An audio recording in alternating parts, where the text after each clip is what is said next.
Hi guys, இன்னைக்கு நாம தமிழ் சினிமால விஜய் ஆண்டனி நடிப்பில் வெளிவந்த ஹிட்லர் மூவியோட ஸ்டோரியை ஷார்ட்டா பார்க்க போறோம். அதுக்கு முன்னாடி இப்போதான் முதல் முறையா நம்ம சேனலை பாக்குறீங்கன்னா மறக்காம நம்ம சேனலை சப்ஸ்கிரைப் பண்ணிக்கோங்க. வாங்க டைம் வேஸ்ட் பண்ணாம கதைக்குள்ள போயிடலாம். படத்தோட ஆரம்பத்துல பொம்பளைங்களாம் ஒரு கூட்டமா விளைச்ச பயிரெல்லாம் எடுத்துக்கிட்டு சிட்டிக்கு விற்கிறதுக்காக வெளியே வராங்க. அப்போ ஊரை விட்டு வெளியே வர முடியாம அங்க ரொம்ப பெரிய பள்ளம் இருக்கு.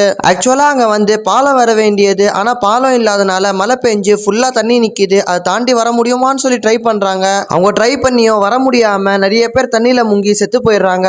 அடுத்தது அரசியல்வாதிகளை காட்டுறாங்க. அந்த ரெண்டு அரசியல்வாதிகளும் கட்சிக்காக ரொம்பவே பாடுபட்டு இருப்பாங்க. அதுல ஒருத்தர் வயசானவரு, ஒருத்தர் கொஞ்சம் சின்ன வயசு.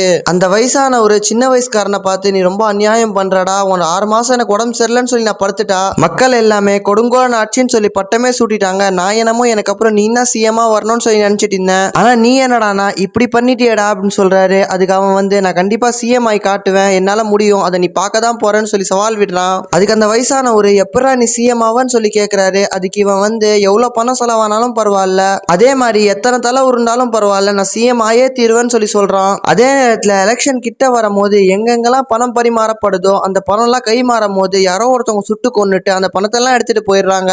எந்த அளவுக்குன்னு சொன்னா இருக்கே, கட்சிக்காரங்களே செம்ம டென்ஷன் ஆயிடுறாங்க. யாரா இதெல்லாம் பண்றது, நம்ம பணத்தெல்லாம் யாரா அடிக்கிறதுன்னு சொல்லி அதை கட் பண்ணிட்டு கிளப்ல ஒரு ஆள் உட்காந்து நல்லா சரக்கு அடிச்சுட்டு ஜாலியா பொண்ணுங்க கூட என்ஜாய் பண்ணிட்டு இருக்கதை காட்டுறாங்க.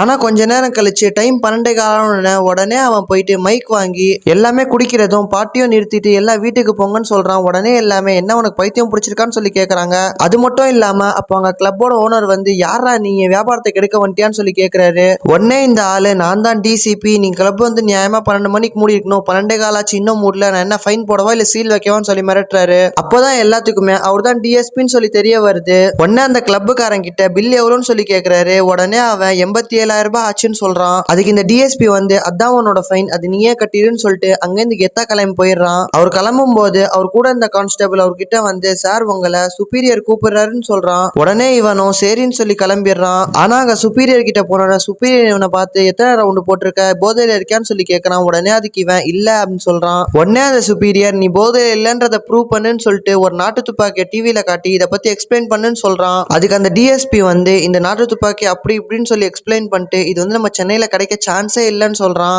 அதுக்கு அந்த சுப்பீரியர், இந்த துப்பாக்கியை யூஸ் பண்ணி தான் 4-5 பேரை கொலை பண்ணிட்டு 300 கோடி ரூபாய் பணத்தை அடிச்சிருக்காங்க, எல்லாமே கட்சி நிதி போச்சு போலன்றது நம்ம பிரச்சனை கிடையாது, ஆனா நாட்டு துப்பாக்கி வச்சு சுட்டது யாருன்னு சொல்லி நம்ம கண்டிப்பா கண்டுபிடிச்சே ஆகணும், இதை நீ தான் பண்ணணும்னு சொல்லி இவனுக்கு பொறுப்பு கொடுக்குறான். உடனே இந்த டிஎஸ்பியும் இந்த கொலை எப்படிலாம் நடந்துச்சுன்னு சொல்லி எல்லா பக்கமுமே விசாரிக்க ஆரம்பிக்கிறான். அப்போதான் இவனுக்கு தெரியுது, 2 பேரை கார்ல சுட்டாங்க, 2 பேர் காரை ஏறமோது சுட்டாங்க, ஒருத்தனை லாட்ஜில் சுட்டாங்க அப்படின்னு தெரிஞ்சவன. உடனே இவன் வந்து இவங்க 3 பேருக்கும் என்ன கனெக்ஷன் இருக்குன்னு சொல்லி லிங்க் பண்ண பாக்குறான். பார்த்தா 3 பேருக்கும் இருக்க பொதுவான கனெக்ஷன் எக்ஸ் மினிஸ்டர் தான். அப்போ இவன் கொலையை விசாரிக்கிறதுக்காக கவுன்சிலர் கடையில போய் கேட்கறான். உடனே கவுன்சிலர் நக்கலா பதில் சொன்னோன்னு கவுன்சிலரே தூக்கி போட்டு மிதிச்சிடறான். உடனே இன்னொரு கட்சிக்காரன், எப்படி எல்லாமே செத்தாங்கன்னு சொல்லி நான் உன்ட்ட சொல்றேன்னு சொல்லி கட்சி ஆபீஸ் கூட்டு போறான். இந்த டிஎஸ்பி கட்சி ஆபீஸ் போய் பார்த்தா அங்க ஏகப்பட்ட பணம் கொட்டி கிடக்குது, எல்லாத்தையுமே ஓட்டை வாங்குறதுக்காக கொடுக்கணும்னு சொல்லி சொல்றாங்க.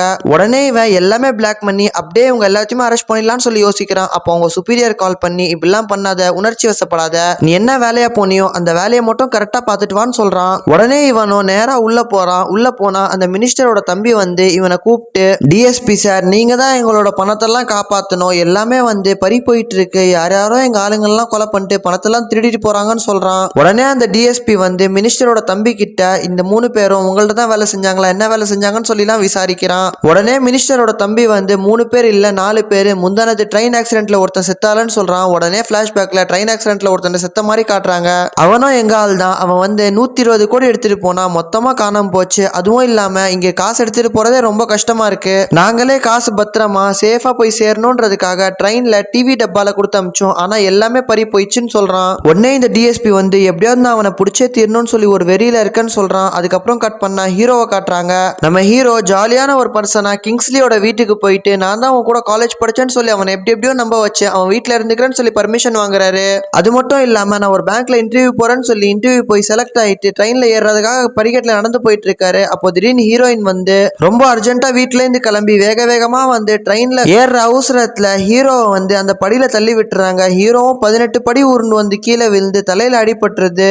இருந்தாலும் நம்ம ஹீரோயின் வந்து மனசாட்சியே இல்லாம எதுவுமே கண்டுக்காம ட்ரெயினுக்கு டைம் ஆகுதுன்னு சொல்லி எந்திச்சு ஓடிடுறாங்க. உடனே ஹீரோக்கும் அவங்கள பார்த்தோன்னு லவ் வந்து எப்படியோ லவ் பண்ண வைக்கணும்னு ட்ரை பண்றாரு. அவங்க வீட்டுக்கு லேப்டாப் வாங்க போறது அப்படி மீட் பண்றது எல்லாமே பண்றாரு. ஆனா எப்படியும் ஹீரோயின் மடங்கவே இல்ல.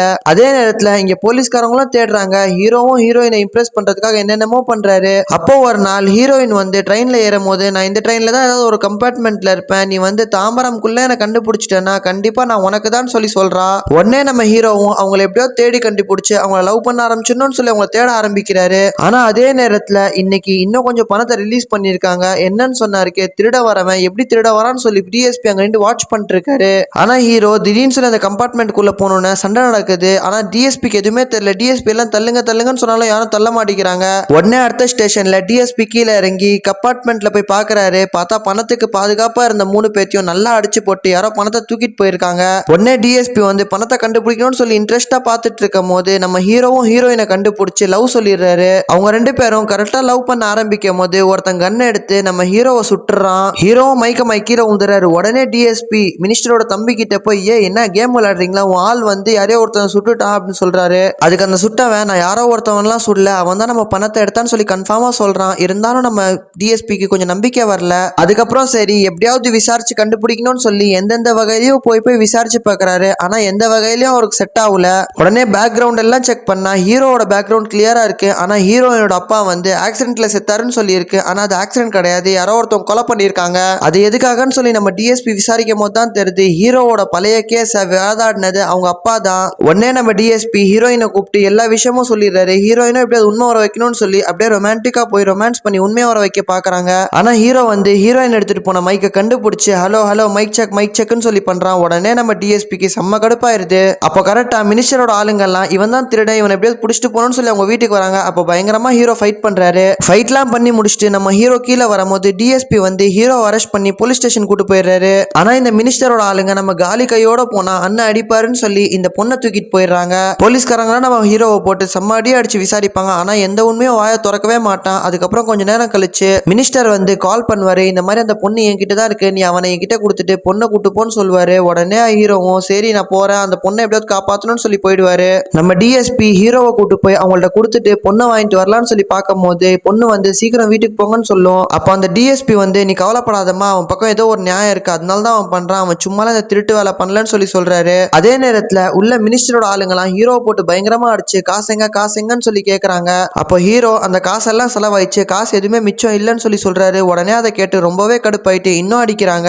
அதே நேரத்துல நம்ம டிஎஸ்பியும் பிளான் பண்ணி கரெக்டா அவங்க வீட்டை சுத்தி மிலிட்ரி போட்டுறாரு. அப்போ கரெக்டா உள்ள இருந்த இன்னொரு கட்சிக்காரன் ஒரு கன் எடுத்து வெளியே சுடுறான். உடனே மிலிட்ரிக்காரங்களாம் உள்ள ஃபயரிங் ஆகுதுன்னு சொல்லி உள்ள வர ஆரம்பிச்சிடுறாங்க. ஹீரோவும் எல்லாத்தையும் பயங்கரமா அடிச்சு போட்டு அங்கேயும் தப்பிச்சு ஓடுறாரு. அப்போ நம்ம மினிஸ்டரோட தம்பி ஹீரோவை வழி மறைச்சு அவன் கூட பயங்கரமா ஃபைட் பண்றான். ஹீரோவை போட்டு பயங்கரமா அடிக்கிறான். ஆனா ஹீரோ கள்ள துப்பாக்கி எடுத்து சுட பாக்குறாரு. அப்போ அவன் துப்பாக்கியை தள்ளி விட்டு பயங்கரமா அடிச்சுட்டு ஹீரோவை சுடுறதுக்காக கன் எடுத்து காட்டுறான். அவன் கரெக்டா ஹீரோவை சுடும் போது ஹீரோ தள்ளிக்கிறாரு. அந்த குண்டு போய் டிஎஸ்பி மேல பட்டுறது. உடனே டிஎஸ்பி கன் எடுத்து அவனை போட்டு தள்ளிடுறான். இதெல்லாம் நடக்கிறதுக்குள்ள ஹீரோ அங்க இருந்த மிச்ச பணத்தையும் எடுத்துட்டு போயிடுறான். அதுக்கப்புறம் டிஎஸ்பியும் மயக்கம் ஆயிடுறாரு. அந்த சீனும் கட் பண்ணிடுறாங்க. அதுக்கப்புறம் கொஞ்சம் மாசம் கழிச்சு அந்த வில்லன் வந்து மினிஸ்டர் பதவியிலேருந்து போய் தோத்து போயிடுறான். உடனே நம்ம டிஎஸ்பி வந்து இவன் எங்க இருக்கான், இவன் என்ன பண்ண இந்த பணத்தெல்லாம் சொல்லி பாக்குறதுக்காக அவனோட கிராமத்துக்கு வந்து பார்த்தா பாலம் கட்டலன்னு சொல்லி இந்த இடத்துல இவன் புதுசா பாலம் கட்டிட்டு இருக்கான். உடனே டிஎஸ்பி அவன் கிட்ட வந்து நீ பாலம் கட்டுறது எல்லாம் நல்லதுதான், ஆனா நீ தப்பிச்சிடலான்னு நினைக்கிறியான்னு சொல்லி கேட்கிறாரு. அதுக்கு நம்ம ஹீரோ கண்டிப்பா நான் தப்பிச்சிருவேன், ஏன்னு சொன்னாருக்கே கள்ள துப்பாக்கி வந்து மினிஸ்டரோட தம்பி கையில இருந்துச்சு, நீங்க வந்து அவன் துப்பாக்கி தான் சொல்லி எழுதிருக்கீங்க, அவன் கையில இருக்கும் போது தான் அவன் உங்களை சுட்டான், அவன் சுட்டதுனால தான் நீங்க திருப்பி சுட்டீங்கன்னு சொல்லி தான் ரெக்கார்ட்ல எழுதிருக்கீங்க, அதே தான் நடந்துச்சு, அதனால இதுக்கப்புறம் நான் ரொம்பவே சேஃப், என்னை யாருனாலையும் ஒன்றும் பண்ண முடியாது, இதே நேரத்தில் எங்க ஊருக்கு பாலமும் கிடைச்சிச்சுன்னு சொல்லி ரொம்பவே சந்தோஷமா சொல்றான். அப்புறம் ஹீரோயினை காட்டுறாங்க. ஹீரோயினும் வந்து நம்ம ஹீரோ கூடவே சேர்ந்து அந்த பாலம் கட்டுறதுல ஹெல்ப் பண்ணிட்டு இருக்கா. என்னன்னு சொன்னாருக்கே அவளும் சமாதானம் ஆயிடுறா. எப்படின்னு சொன்னாருக்கே அவங்க அப்பாவை கொலை பண்ணவங்கள ஹீரோ பழி வாங்கினதான் நினைச்சு சமாதானம் ஆயிருக்கா. அதோட இந்த பணமும் முடிஞ்சிருது. இந்த வீடியோ உங்களுக்கு பிடிச்சிருந்துச்சுன்னா லைக் பண்ணிட்டு மறக்காம நம்ம சேனலை சப்ஸ்கிரைப் பண்ணிக்கோங்க. அதே மாதிரி இந்த வீடியோ பத்தி உங்களோட கருத்து என்னன்றதை மறக்காம கமெண்ட் செக்ஷன்ல கமெண்ட் பண்ணிட்டு போயிருங்க. பாய் பாய் கைஸ், அடுத்த வீடியோல பார்க்கலாம்.